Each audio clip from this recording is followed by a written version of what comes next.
pemirsa, balik lagi setelah ada beberapa pesan-pesan yang lewat tadi ya. Kita lanjut lagi perbincangan sama Kak Rosyid ya saya panggilnya. Oke, lanjut. Tadi sempat terpotong. Sejak kapan sih Kak Rosyid ini mendirikan sekolah pesantren S1 ya? Iya. Sejak tahun berapa tuh Kak? Jadi saya lulus SMA ketika sembari belajar bahasa Arab ngambil D1 itu dapat amanah dari orang tua untuk mendirikan pesantren. Waktu itu nggak banyak, hanya sekitar 20-an santri. Tapi tadinya saya bingung mau dijadikan apa sih anak-anak ini. Mau pesantren biasa atau pesantren yang bagaimana? Kalau pesantren-pesantren biasa kan anak-anak mengaji kita, kemudian menghafal Al-Quran selesai. Yeah. Tapi saya pikir jangan, kasihan kalau begitu. Karena selama ini di pesantren-pesantren mereka selesai hafal Al-Quran, mereka nggak bisa lanjutkan studinya. Karena harus mengulang lagi. Sudah capek-capek lama di pesantren, tapi harus mengulang lagi masuk kuliah umum, dapat baru 4 tahun kemudian baru dapat gelar S1.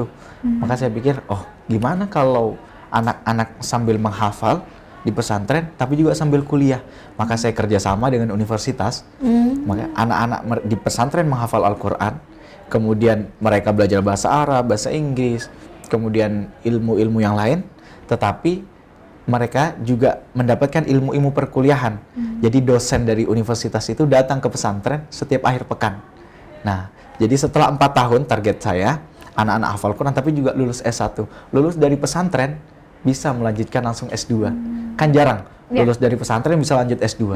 Biasanya lulus dari pesantren harus ngulang lagi dari S1. Tapi kita pangkas semua itu. Targetnya supaya nanti berdakwah, lebih bisa diterima karena misalnya gelarnya SPDI, Ustadz, Ustadzah, siapa SPDI. Ketika dakwah di masyarakat, beliau SPDI, jadi lebih diterima di masyarakat. Gitu. Kenapa Kakak bisa kepikiran sampai kayak gitu? Apa sebenarnya itu inspirasinya datang dari mana?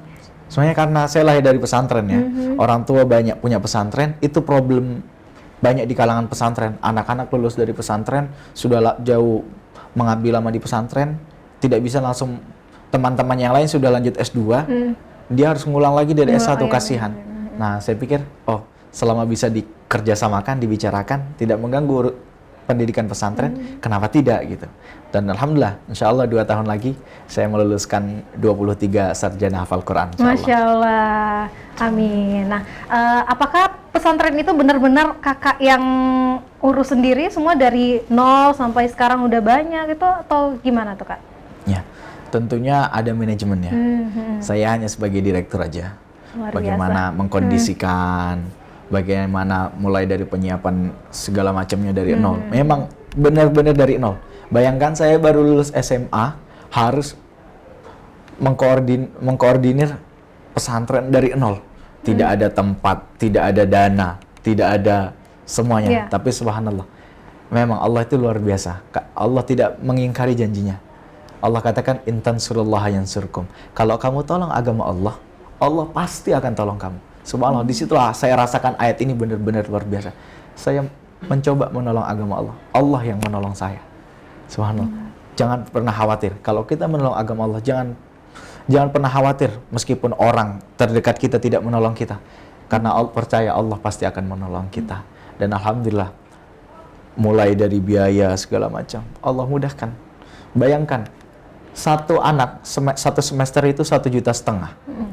Kalau ada 40 anak yang harus saya keluarkan, setiap semester itu bayar kuliah santri-santri saya 60 juta. Belum makannya per bulan, belum listriknya, belum bayar gaji gurunya. Subhanallah. Saya kalau lihat pengeluaran, subhanallah. Umur saya masih 22 tahun, tapi pengeluaran saya hampir 70 juta setiap bulannya. Itu dana dari mana, subhanallah. Memang Allah itu, kalau wa may yatawakkal Allah wa may yattaqillaha yaj'al lahu makhraja. Kalau kita bertakwa sama Allah, kalau kita yakin sama Allah, Allah pasti kasih jalan keluar. Setelah bertakwa, setelah dikasih jalan keluar, wa yarzuqhu min haitsu la yahtasib. Allah itu kasih kita ini rezeki dari jalan yang nggak disangka-sangka. Kita nggak sangka-sangka. Dan wa may yatawakkal 'alallah fa huwa hasbuh. Kalau kita serahkan semua sama Allah, itu Allah sendiri yang akan mencukupi kita. Jadi kalau kita nggak usah besar-besar, misalnya kakak atau siapapun, kita memulai menolong agama Allah dengan misalnya mengelola TPQ di masjid Iya. kecil. Mau jangan khawatir uangnya dari mana, bagaimana ininya segala macam. Insya Allah kalau niat kita tulus karena Allah Subhanahu Wa Taala, Allah pasti yang akan menolong kita. Rezeki udah dari mana-mana aja gitu ya Kak, Alhamdulillah, luar biasa. Nah, gitu. pada saat Kak Rashid ini memulai mendirikan pesantren S1 itu langkah apa yang Kakak awal diambil gitu? Apakah benar-benar belajar dulu cara-caranya gimana mau buat sekolah ini, ada yang diperhitungkan dulu dari manajemennya dan lain-lain, atau seperti apa? Karena ini mungkin agak berbeda. Jadi kalau mungkin orang mau bikin pesantren, nyari santri dulu. Ini saya bikin pesantren karena sudah ada santrinya. Oh, sudah ada santrinya? Karena waktu itu ada santri-santri dari pedalaman, dari Maluku. Jadi abah saya ustadz, kemudian punya kawan-kawannya yang berdai di pedalaman, di Maluku, di NTT, di Flores, segala macam. Ada santri-santri yang harus dikeluarkan dari kampungnya untuk belajar agama. Dikirimlah sekitar 20 lebih santri waktu itu. Kita tidak ada tempat, kita tidak ada biaya, tidak ada. Tapi kalau waktu itu abah saya bilang, Mas, kalau kamu tolak ini anak-anak mau belajar agama, kamu besok mau jawab apa di hadapan Allah Subhanahu Wa Taala?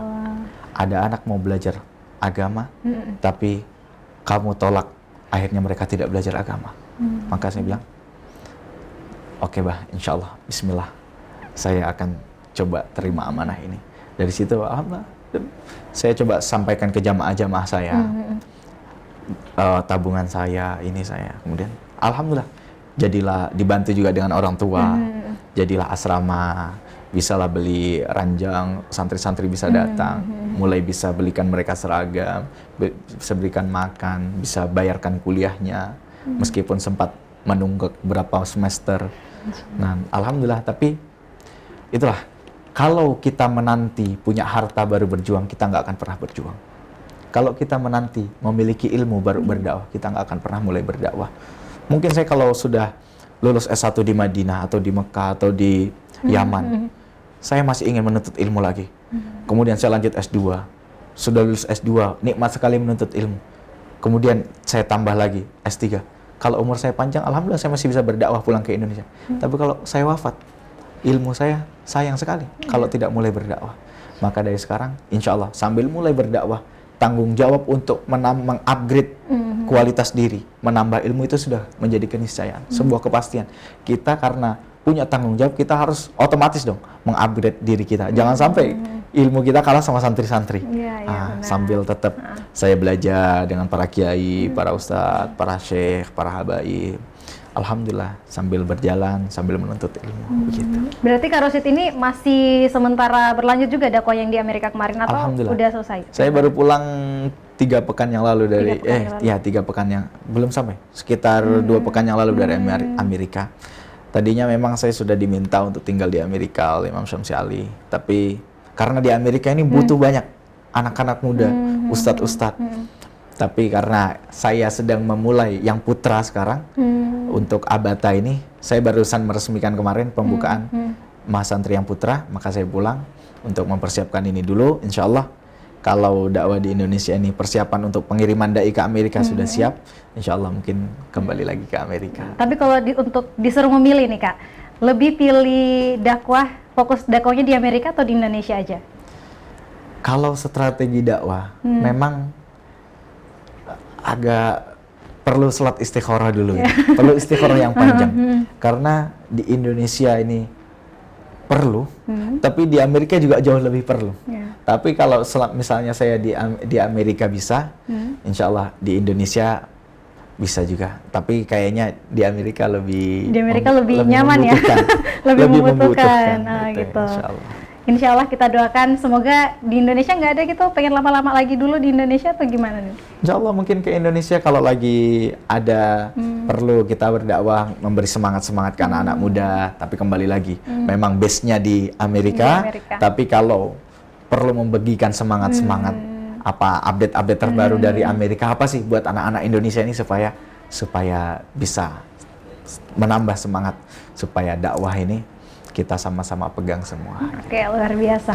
Oke, teman-teman di rumah, kita break lagi ya. Jangan kemana-mana, tetap di Inspirasi Kita.